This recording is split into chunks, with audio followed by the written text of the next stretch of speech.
Great, terrific. Welcome, everybody. We'll give people a few minutes to join the stream, but thank you so much for joining this conversation, and we're really looking forward to it.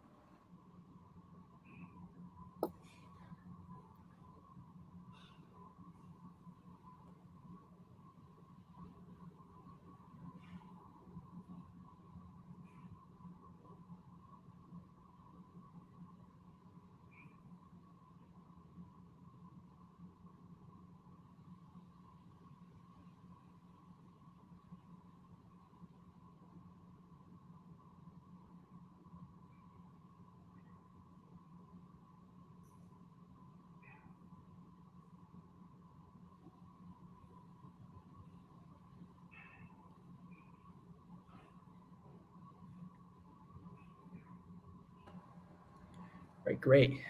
So we'll keep people, of course, a few minutes to join the conversation, but we want to thank everybody from the dClimate community, from the Rainforest Partnership community, wherever you're watching, YouTube, LinkedIn, and Twitter, because we know that this is being simulcast. So thank you so much for joining us on a Friday afternoon, or if it's earlier or later, depending on where you're watching. I'm Robbie from dClimate, and we're joined by Luther from Rainforest Partnership. The two of us will be facilitating this conversation. And then our two speakers today are Osho Jha, who is the co-founder and CEO of dClimate, and Niyanta Spelman, who is the CEO of Rainforest Partnership. So I want to thank both of you again for taking time out of your busy schedules to be with us for this conversation. I'm really looking forward to it. So Niyanta, just want to start with you and give you an opportunity to introduce yourself and to introduce Rainforest Partnership and tell us a little bit about what you all do. Okay. Well, how lovely to be here this lovely Friday afternoon, Earth Day week, Earth Day month. And so hello, everybody. This is Earth Day is a lovely day when we all think about our planet, but really it should be every day. And so first thing, let's focus and thank our beautiful planet for green, beautiful planet for giving us this lovely home for all of humanity and everything else that coexists with us. So I am the founder and CEO of Rainforest Partnership, and we're an international nonprofit organization headquartered in Austin, Texas, with teams around the world. And what we do is protect and regenerate tropical rainforests by partnering directly with rainforest communities, indigenous and local rainforest communities, as economic participants and guardians, while also working on fostering connection between people and nature. And what that means is it allows us to really focus on two sides of the equation: the real direct work on the ground, where the forests are and the people living in the forests and protecting the forests are, and the rest of us and what we do and our choices that impose all the threats to the forest. So very, very lovely to be here with Robbie, Luther, and Osho to actually have this conversation. Terrific. Thank you so much for that introduction, Niyanta. And Osho, I want to turn it over to you to introduce yourself and to tell us a little bit about dClimate. Yeah, thanks, Robbie. Hey, everyone. I'm Osho. I'm one of the co-founders of dClimate, and I'm currently serving as its CEO. I wanted to echo the points about Earth Day. I think Earth Day is a great day to step back and have a little perspective about the planet and what it means to think about Earth as a planet and as a collection of different ecosystems. I think day to day we get caught up in where we are, what we do, our jobs, things like that. But when you think about it, it's pretty wild that we all exist on this giant rock spinning around molten metal in the middle of the sky, basically, right? It's pretty wild. So it's nice to have a day where you can step back and think about that and take from that what you will. dClimate is it's a decentralized climate data network. And I won't harp too much on the decentralized aspect. I think there's a lot of interesting points there, but today I want to focus mostly on the data side, which is as Earth has changed over time, climate different aspects of Earth have changed over time. And how do we track those changes? Well, we track it through data. And once you start taking Earth's climate record, which simplistically can be thought of as almost like a report card, but in reality, it's thousands of variables, it's thousands of measurements. When you can track that over time, it becomes really powerful because you can understand what is actually happening. So really simple idea, but very powerful implications. And that's our focus at dClimate. Basically creating easy to use or easy to access climate data, collecting more data, building applications with this data that help us essentially create derivatives of that data and understand even more about what's happening, and hoping and working towards a goal where that data can facilitate climate action. Terrific. Thank you so much. And Luther, I'll turn it over to you to introduce the next topic. Yeah, well, thank you for going into detail on our organizations, and we have a lot planned and a lot that we're very excited about. So I'd love to turn it back over to Niyanta and Osho to describe what this collaboration is all about and what our intended purpose and what we think the potential impact of this partnership is going to be.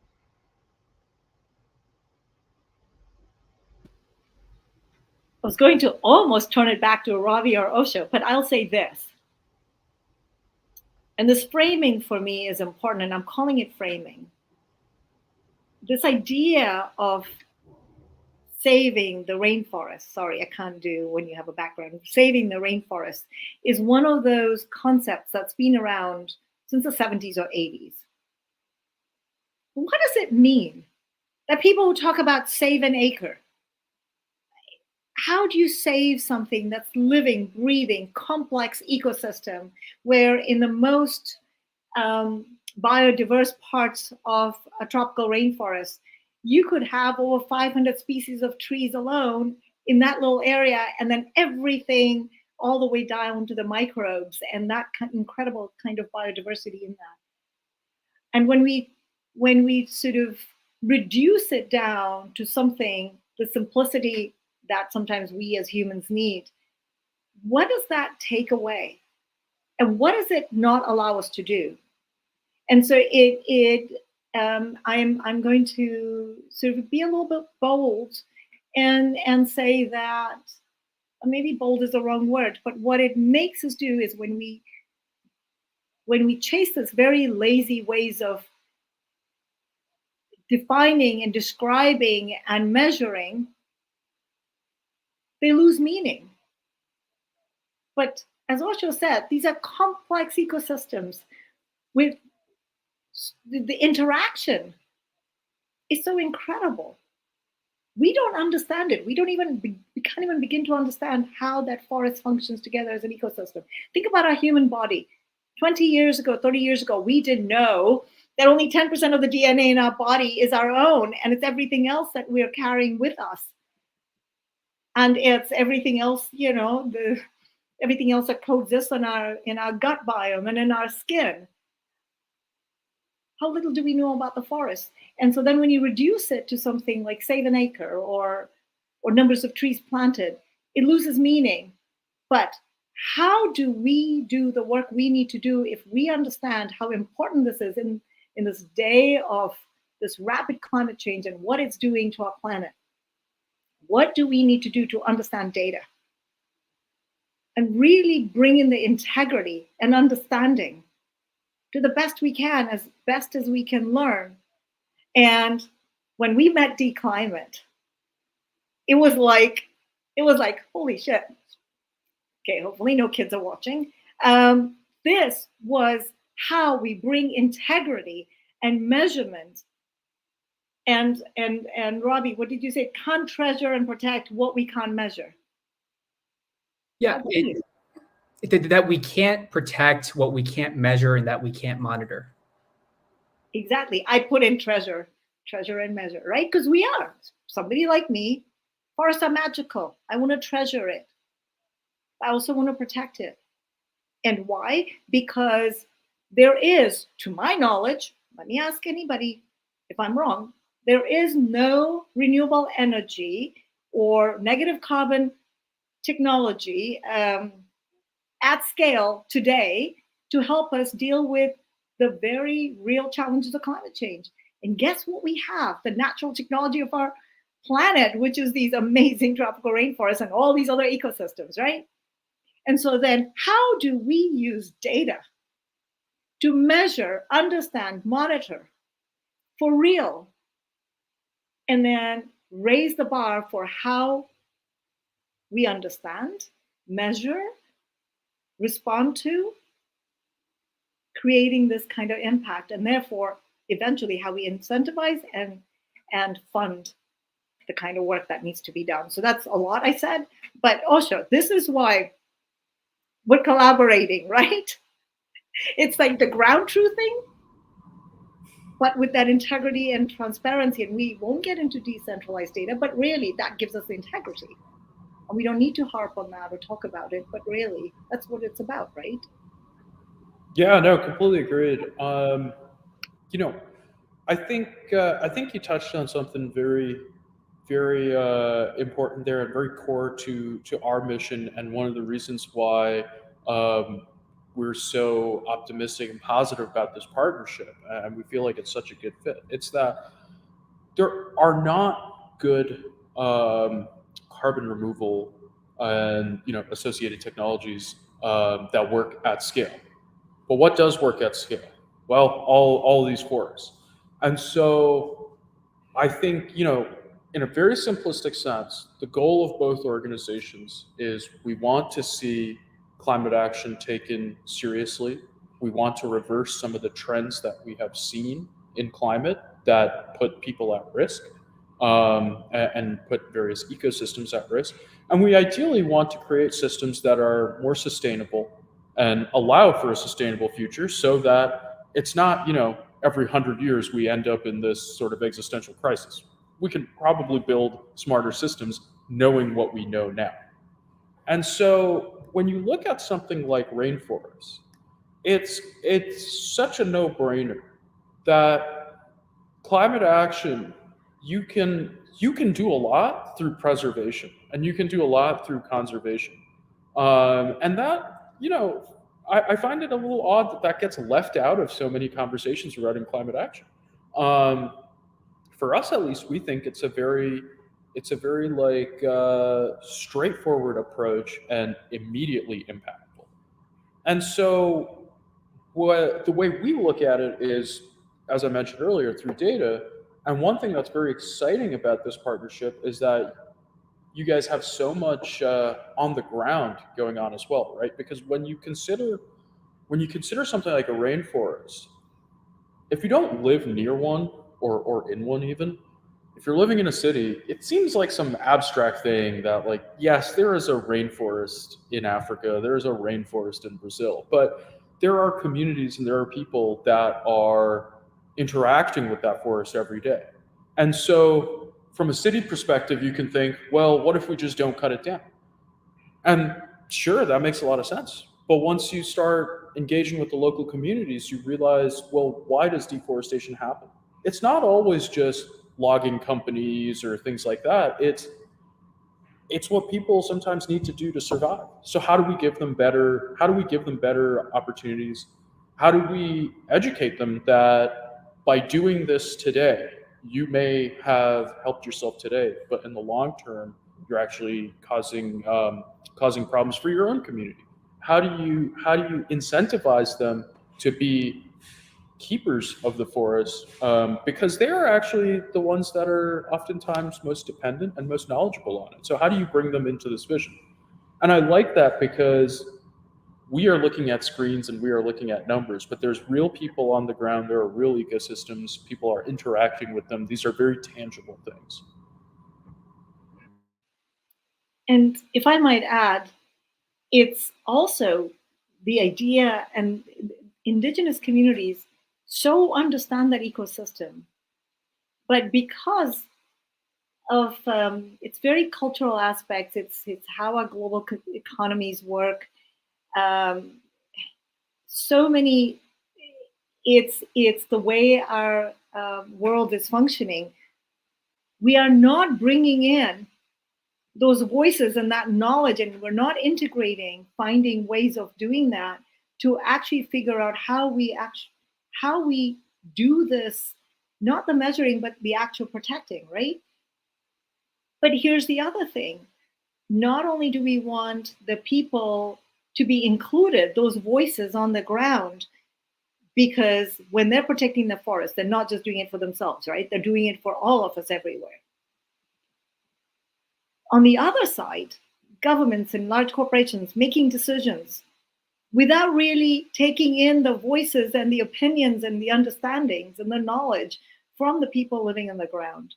How do we allow that? And could this sort of collaborative approach of getting data be used so that governments and corporations that are making decisions of taking deforestation out of their supply chains, or legislation that are focused on removing deforestation, but there isn't a way of monitoring with integrity, of reporting in real time or close to real time. Those systems are not in place. Those processes are not in place. So who's policing those pledges and agreements, and binding or not? And so how do you create this whole different kind of ecosystem that is actually focused on keeping standing forests standing, right, and protected, while integrating the fact that people are living and depending on these forests, as do all of us, by the way, directly or indirectly, right?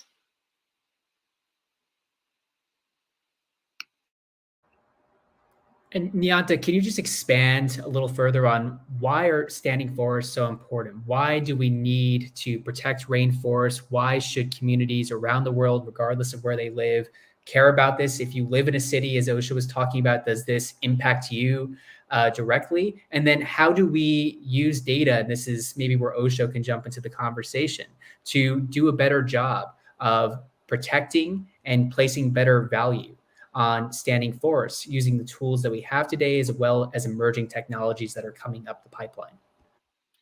So forests, I'm going to do a few stats. We all think we know them, but sometimes we forget them, right?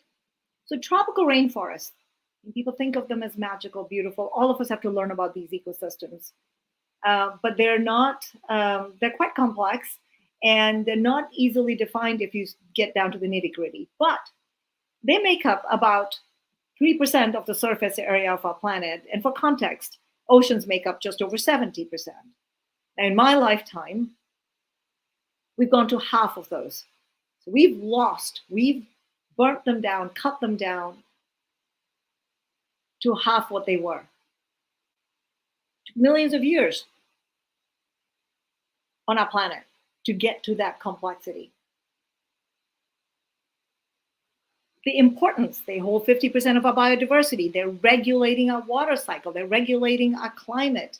If you talk to the FAO, or you talk to any of the UN bodies, they'll say 1 billion people depend on these forests. We now know what atmospheric rivers mean, right? Everybody's been hearing about this because of what's happening to California. But there's more water in the atmosphere above the Amazon, which is the largest water basin on the planet, than in the Amazon basin itself.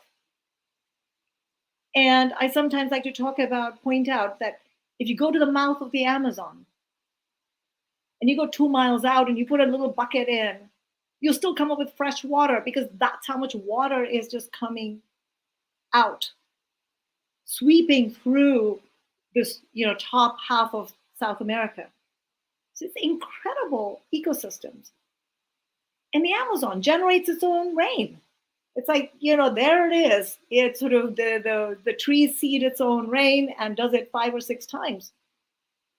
But what happens when you lose enough and then it cannot make enough of the rain it needs to keep that whole ecosystem going? So that important from so many perspectives for keeping balanced climate for us on this planet. if we understood that, wouldn't we go and really protect it? Because when we don't, it's at our own peril. And so I think that's number one, right? How do we begin to understand just how important it is, no matter where it is, how far it is for most of us, right? Majority of us don't live anywhere close to it. And that's up to us, right? To connect people. This is like one way of doing it. Beyond just the classroom education. So really, really important for the balance and well-being. And we already talked about how standing forests, I think it was Global Forest Watch that said that the world's forests sequestered about twice as much carbon dioxide as they emitted between 2001 and 2019. If that is really true, then think about your little electric car or your little recycling or whatever you do. It's like not even a grain of sand. It's like fraction of it relative to what these trees do. So then how do we measure and communicate that importance, right? And I would love to have Osho talk about that. Yeah, just to add to that, I think it's interesting because there should be a perspective shift here as well, right? Like these forests are incredibly complex. So the whole idea of planting trees and creating new forests, that's great, but it's very hard for us to get to the complexity of that ecosystem. And it's if we want to distill everything down into just a carbon metric, these newly planted forests cannot sequester that kind of carbon, cannot support that kind of biodiversity, not for hundreds, if not thousands of years. The Amazon rainforest did not pop up in recent memory. And so the time that goes into the development of these ecosystems is very important. And I think the other thing that often gets lost in the conservation conversation is that these are public goods. Like, sure, the Amazon might be in Brazil where I don't live, and so it's not part of my neighborhood, but it's a forest. It belongs to the people. It belongs to the people of this planet. And so to think that a company can stake a claim to the forest and cut it down and burn it down to produce whatever, it's really odd to me. And part of the conversation around preservation is, what does protection mean? Does it mean that this land is sequestered off and no one can enter? No, that's not the point. The point is, let's continue to leave this here and let's allow it to grow so that people can enjoy it, people can interact with it, and yes, you can take some resources out of it. You can grow food, you can do things like that, but you also don't need to slash and burn all of it, right? There's a balance to this process, and we lost that balance, and this is what we're trying to get back. That's the point of building a sustainable process around conservation. It's not that no one is allowed to do anything. So going to the data side, at a very high level, we can look at images of this forest to determine some level of health, right? But that's a very slow process. You need people who are experts in imagery to understand that. So that's where, on the dClimate side, we bring in all sorts of AI tech and analytics to take that satellite image and distill a forest into different data points and different metrics that we can track. So instead of just showing you a photo of a forest from one year to another, we can highlight that, okay, this area was lost, this area actually grew, and things like that. It's not always bad news. It's not always the forest is being lost. Sometimes there's good news. And it's actually a little more frequent than we expected. So once we're able to distill these metrics, it's really cool because you have now started to merge the natural world with the digital world.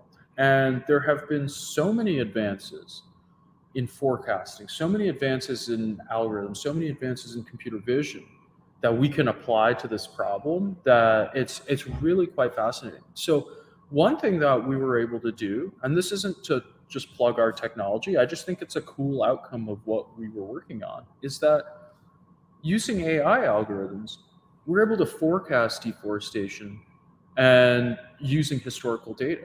And this is really cool because how does that help conservation? Well, if you can target which areas look at most risk of further forest cover loss, you can get on the ground there and start working on prevention. You can start working on the education side, and you can also understand why this is happening. Because to us, looking at a data stream, it's just this area is losing forest. Once you get on the ground, maybe you understand that, well, people need fuel for fires and things like that. Maybe a solution as simple as providing charcoal to a community can help prevent additional deforestation. Things like that only become possible once you're on the ground, understanding the impact of the data that you're collecting. It's terrific. And I think this gives us a really good transition into our next topic, which is talking about specific data tools, specifically MRV, and what that is and how it can aid conservation. I want to take a quick moment to tell the audience that if anybody in the audience has questions that they would like our distinguished speakers to answer during this conversation, please feel free to leave those in the comments, and we will try to get to them during the conversation. So please do leave those in the comments if there's anything on your mind. We would love to bring you into the conversation. So as I said, I think that leaves a really good transition to MRV. What is it, and how does it open up opportunities for rainforest conservation in terms of lower costs of money and human capital for enabling conservation of rainforest ecosystems? I'll turn that over to Osho to start, and then I can bring Niyanta into the conversation.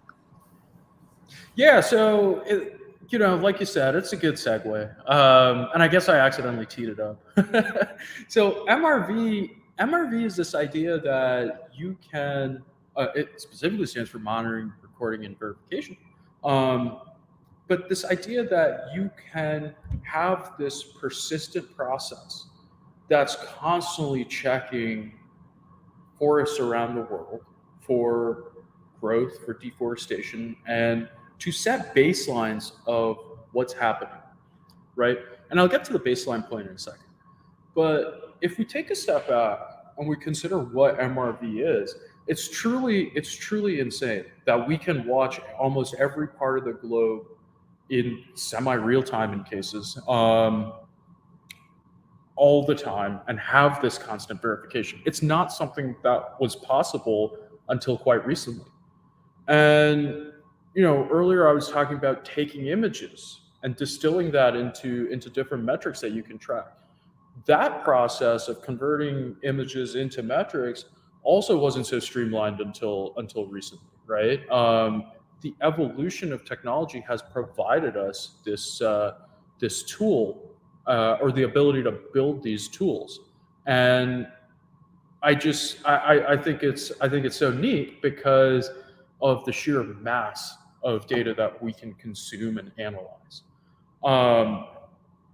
Now, in terms of setting baselines, that's really important too, because it helps us better understand changes, right? So when you look at an image of a forest and you start distilling data about the forest cover, and perhaps you can take that data and distill it one step further into a time series of carbon sequestered by the forest, that is really exciting because forests around the world, different things are happening. I could have phrased that way better, but different things are happening. In some areas, even within the same forest, some areas are being deforested. Some areas are regrowing. Some areas have growing biodiversity, and that's changing the way the forest cover looks. These kind of different elements are setting up.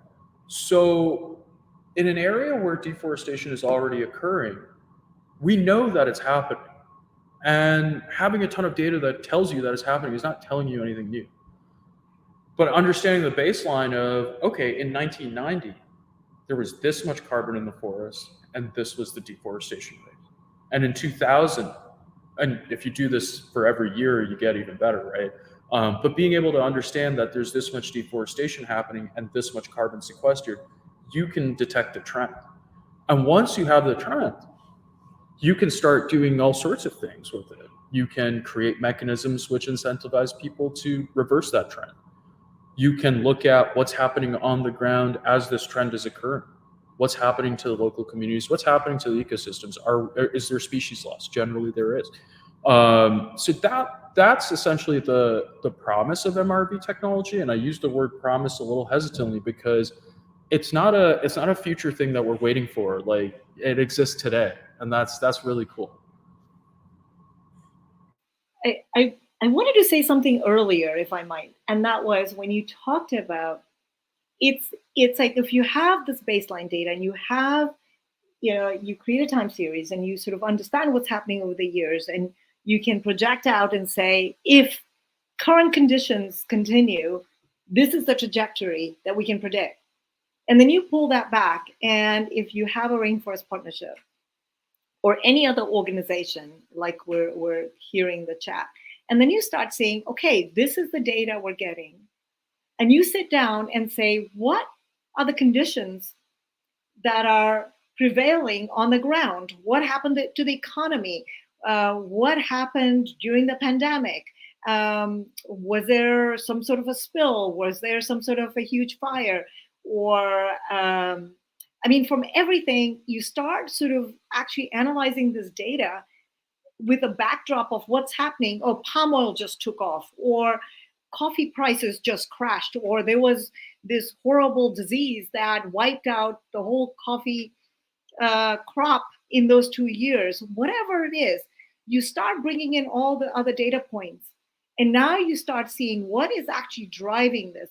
Or could it be something so simple as, when you start asking, when you come to this from a point of curiosity, and you start taking this data down at the community level to local governments level, and you start saying, okay, what do we know about this?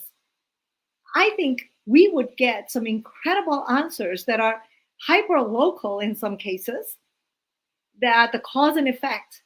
And if we start learning, you can counteract those much faster, right? If as somebody who's done these process reviews in the past over things, and it's like, there were some trends. People were just used to doing certain things without thinking. It's like, oh, we don't need to do this anymore. Status quo, the way we always worked is how we always work. And it's like, but hey, there's new technology, there's new information. You don't need to do this way. You don't have to take this forest out. In fact, it might be better for you to use the land you've already deforested and maybe bring in agroforestry. I don't know.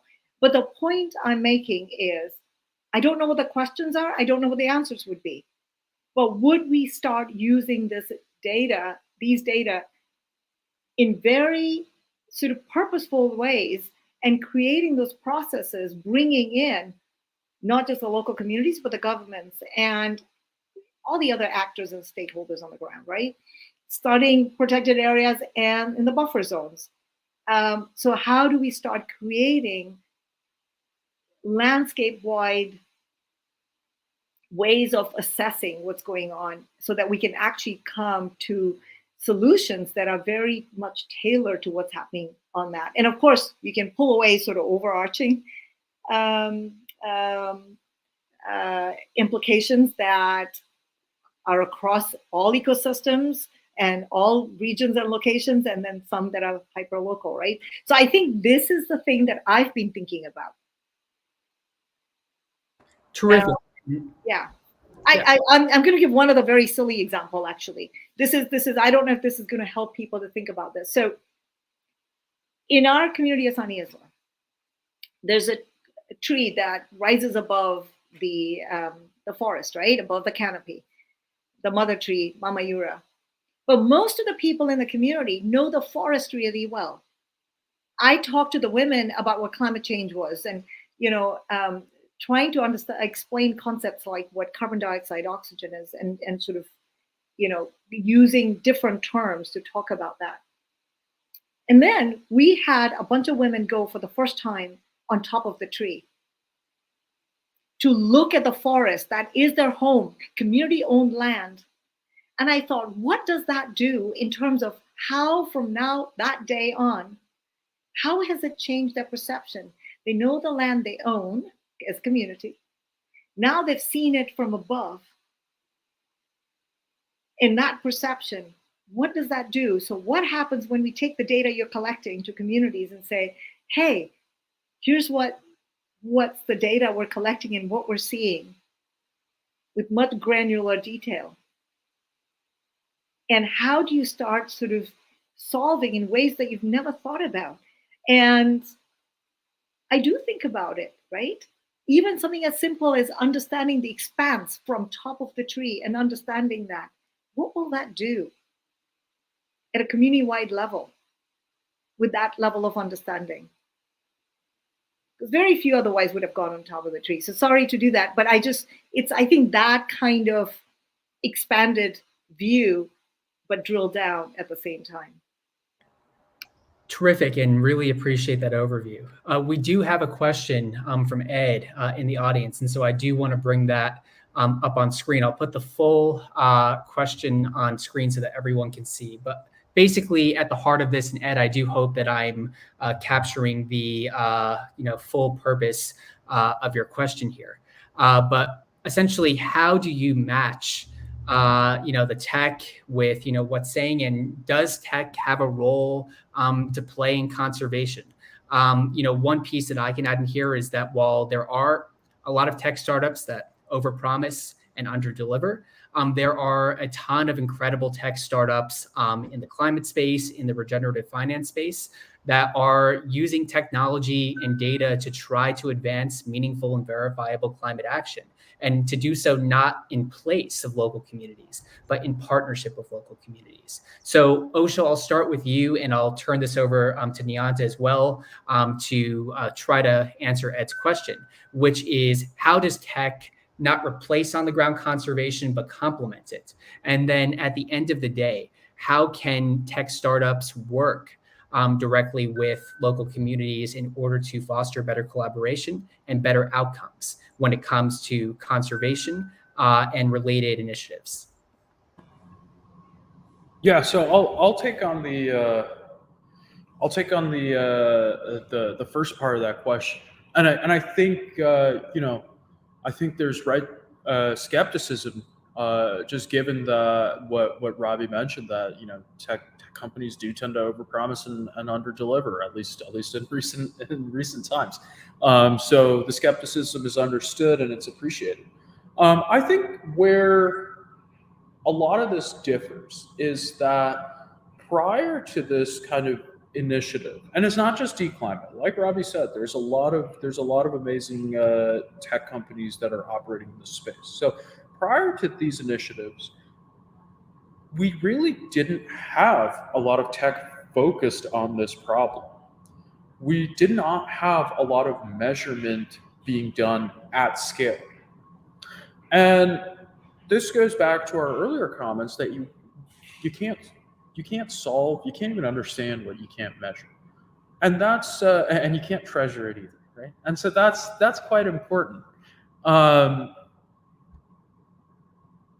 on the ground data is, satellite-based data, these AI systems I talked about, they're not replacements for on-the-ground work. Even if we limit the scope of on-the-ground work to simply just data collection, like just for example, let's consider just the data collection aspect, right? So when we have AI systems that are mapping images to sequestered carbon, this long pipeline from image to sequestered carbon, they need tons of data to be able to do that, and to do that in an accurate way. And frankly, a lot of that data doesn't exist. It's sporadic. It's in pieces. This is not a problem for just dClimate. This is a problem for anyone trying to do analysis on what's going on. And so that's where I think that's a very low-hanging fruit, where I think the tech side can be merged with the on-the-ground side. Which is, once you have better on-the-ground data, you can scale up these algorithms to be even more accurate.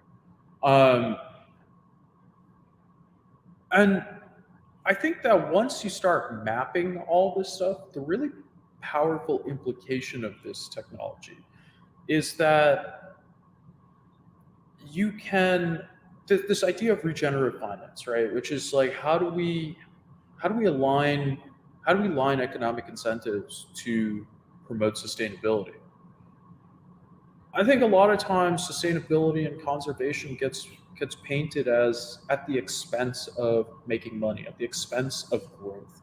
And most people don't want to lose growth, right? People want jobs, people want things, people want money.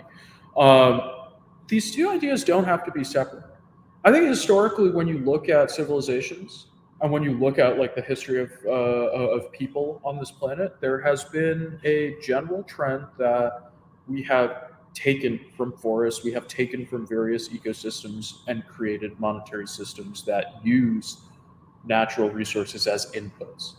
And instead, by having clear data, by working with people on the ground, and by doing that in a persistent fashion so that we are understanding what's actually happening, we can create economic systems that monetize and value natural resources without destroying them. That is our ultimate goal at dClimate.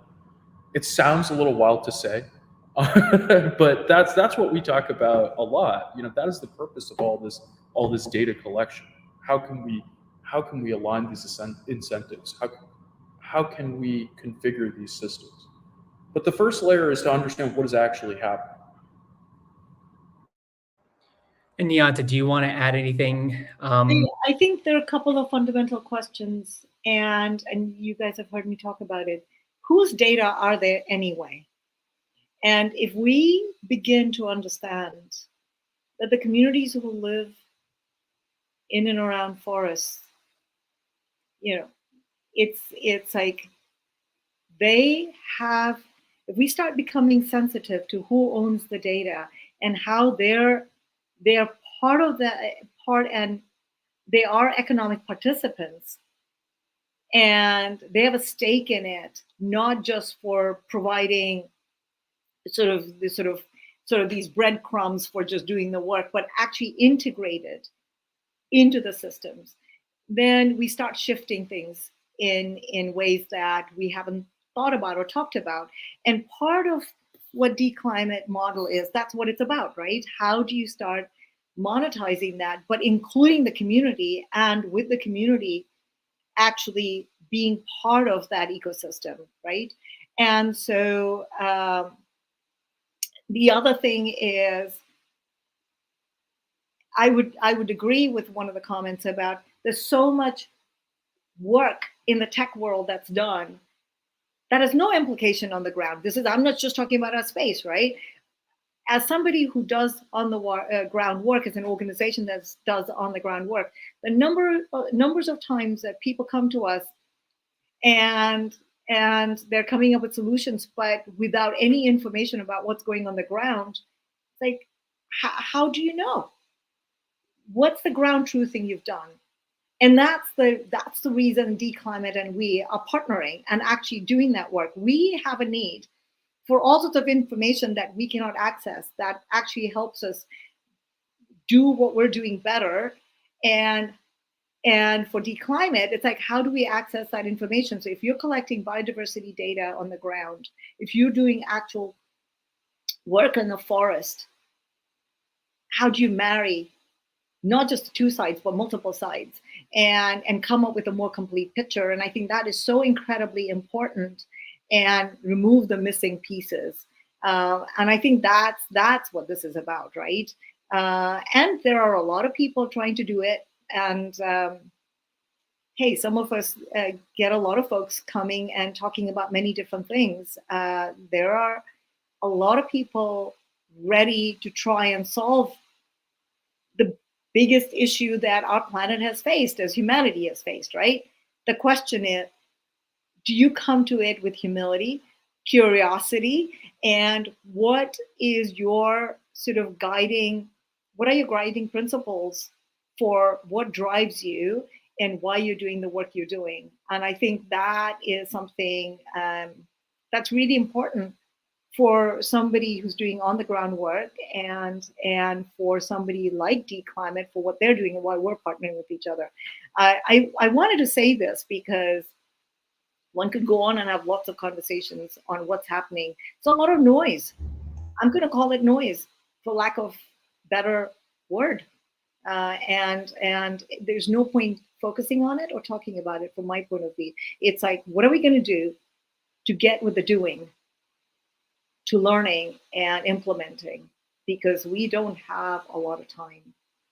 But doing it with sensitivity, with purpose, intention, alignment, and ensuring that we're not forgetting the very people who live in the forest and around the forest and the ones at the center of forest conservation. Terrific. Thank you so much for that overview, Niyanta. Just one note, and then Luther, please take us on with the final topic. Thank you to everyone who asked questions. Thank you so much, Ed. I don't know if we were able to get to everybody. I'll make sure to post, links to where you can get in contact with our teams, where you can get in contact with the Rainforest Partnership team, so that if we weren't able to get to your question during this conversation, that you can engage with us offline. After the conversation, we'd love to chat with you about all of these topics and anything that's on your mind. And so please do join our communities and reach out to us if you'd like to continue the conversation.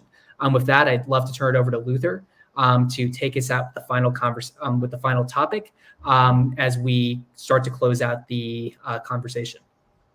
Yeah, so I think this was alluded to in some of the comments that Niyanta and Osho made already.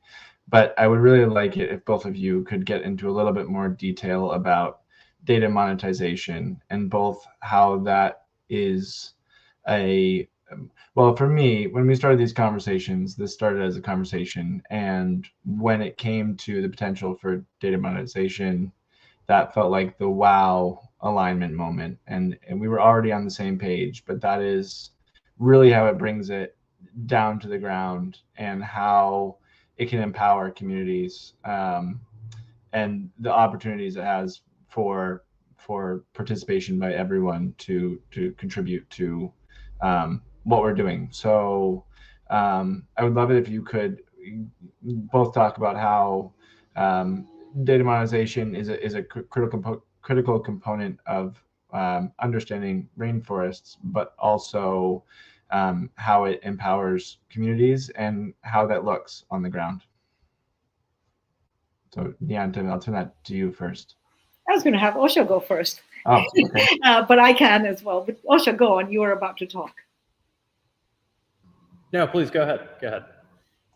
So during the pandemic, we started thinking there were a lot of things that we were doing that could not be done during the pandemic, right? Communities were as stuck during the sort of legally enforced lockdowns as we were in other parts of the world as well. And so we thought, you can't have incomes disappear overnight for indigenous and local communities to the extent that they're dependent on certain amounts of income. And the threats don't go away on their, including community-owned titled lands. And so how do you start thinking about data? What can you collect on the ground? There are people collecting biodiversity data. You can collect weather data. There are a lot of researchers who are actually going on the ground who couldn't, we lost Osho, who couldn't do this anymore. And what the pandemic did for us, obviously, is shifted a way of thinking that we didn't have to get together, for instance, to have this conversation. This is such a normal thing now, to have virtual gatherings for World Rainforest Day. We're founders of World Rainforest Day, and the first 3 or 4 were virtual, and people kept saying, where are you going to do this? And it's like, it's virtual. Now, the funny thing is nobody expects it to be in one place. World Rainforest Day is a global day with, you can have a virtual gathering. And so same way, can we collect data in the forest, integrate it with the kind of data that dClimate is able to collect, including bringing in the AI component, right? And can that be monetized so that the communities now have a way of getting an income that in the past they couldn't get? Is there a benefit to researchers, whether they're sitting in Taiwan or Germany or Kenya or Bolivia or New York? And how do they have access to this? And so that now the communities also benefit. So think about one other thing. Think about all the discoveries people have made. How many of those discoveries have been in the name of whoever went on the expedition, in the US being a big one, right? Who discovered what? How do we think about it in the West? A lot of times you'll find that there was somebody who was living there, a local person or an indigenous community member who actually knew this existence of whatever it was, but all the glory and fame went to whoever that came in from the outside that did the discovery and got it all published and such, with barely a footnote or acknowledgement of whoever the community was, where it was integrated into their lives. It just so happened that it wasn't part of the Western world, right? Or not just Western, Eastern, sort of the non-forest world. And so the idea is, how do we think about monetizing data that are useful to people who are actually consuming this or will consume, whether it's local weather data or anything else, that will also bring an ability for the communities to actually partake in the benefit. There was a simpler way to probably say that, but this is something we started during the pandemic, but we don't have the expertise in the same way. And then working with dClimate, it's like, okay, what can we build together is where we ended up. And the final form, I don't know what it's going to take, but this is what we have to think about, right? We have to think outside the box in a way that we weren't thinking before the pandemic. Yeah, for us, we look at data as an input into not just understanding what's happening, but as an input into building software and building financial tools that can help mitigate climate risk. And so where does data monetization become important? Well, because it's an input, the more granular data you have, the higher quality it is for this process. There's this concept called basis risk. And it's essentially this idea of what is happening on the ground versus what is being measured by the thing measuring it, right? And so when you're using satellite data, that has a certain basis risk because you can have errors in readings. When you're using forecasts, everyone is familiar with the basis risk on forecasts of what was projected to happen versus what actually happens, right? So what is the point about basis risk here? Well, when you have high quality data collection, you can limit that. And so not only are you understanding what's happening, but you can build high quality financial tools to mitigate specific risks. But how do we get collection of this data? Governments throughout the world have actually done a pretty good job of collecting a lot of this data and making it available for people to work with. There are lots of issues in how that data is made available, how it's documented, and things like that. But that's a great starting point. By making that easier to work with, we already have great coverage of the world. Now, we need to take the next step, which is collect more. And when you give people a means, and when I say people, but it could be another company, it could be a broader effort than just an individual. But when you give people the means to monetize that data or to monetize analysis of that data, you basically incentivize collecting more of it.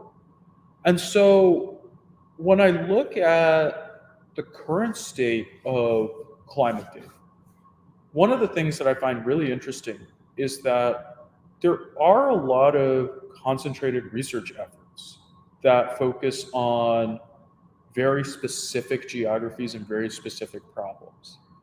And so that data itself is really valuable because it's so hyper focused on a specific area.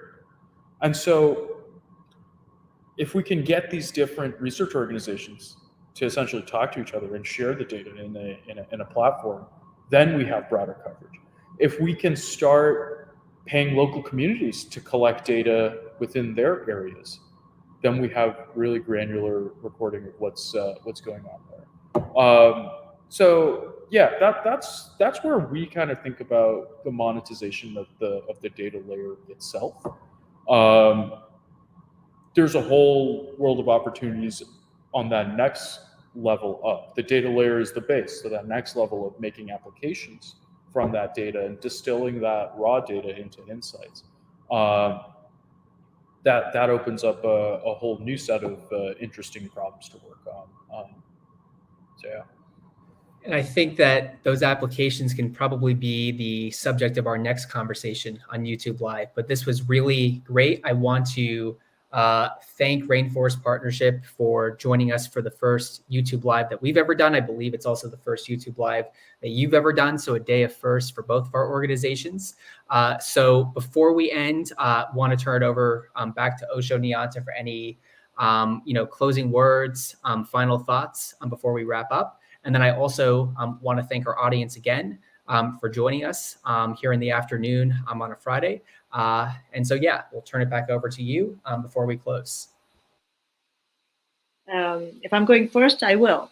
So in Glasgow at COP26, and now 145 countries committed to essentially ending deforestation by 2030.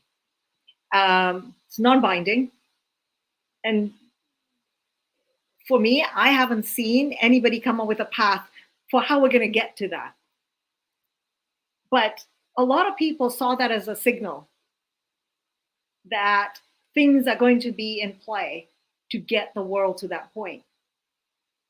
What our collaboration is about is, in essence, looking at how we help make that happen. What happens to the distillation of that data to have the analytical tools and platforms that can actually that are robust enough, that bring in integrity and transparency, so that people who are making pledges and can hold themselves and let others hold them up to whatever whatever they committed to. And then it is basically bringing in the world, because there is the decentralized side of it.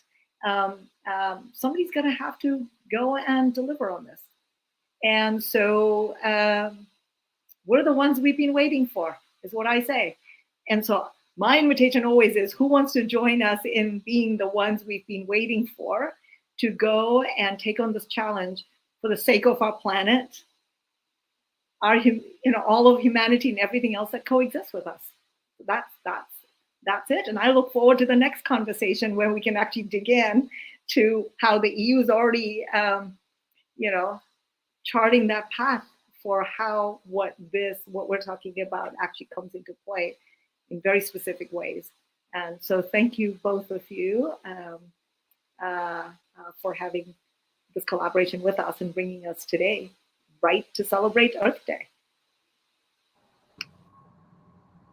Yeah, couldn't agree more with what you just said. I mean, I'm really excited about the work of both of our organizations, the work that we plan to do together, and more broadly, the capital and focus that is now going into solving these crucial problems. This broader aspect of climate tech and this broader aspect of regenerative finance. It goes back to some of the stuff we discussed earlier in this conversation, that conservation, preservation, sustainability. These don't have to be at the expense of growth, and that we can create more harmonious systems. And I think, as someone who lives in the tech world for sure, and as someone who has grown up with conservation and environmental science being a big part of their home, maybe I'll expand on that in a future conversation. I'm really excited because I feel like until a few years ago, this was all kind of disparate and being done in small, not small in a bad way, but just being done very like siloed. And now like this ability to bring all these projects together and take on climate action as a larger challenge in a collaborative way is really exciting. I feel like we're at the precipice of something really big. And it's not just pie in the sky big. I feel like the systems are starting to fall into place. And through collaborations, through increased data collection, the vision can actually become a reality. Which is why I did like that question that was posed earlier, which is how do we go from vision to reality? And I think there have been a lot of bold visions in terms of climate action, and over time, the data, the tech, the capital, the interest, the willpower is now finally at a tipping point where we can execute on these ideas and really build something awesome. And so we're coming into Earth Day, and I think that makes this one particularly unique because I feel like all of this is actually possible. So yeah. Terrific. Well, thank you so much, everyone, for a terrific conversation. Thank you to our audience, and we will end our conversation there. Have a great weekend, everybody.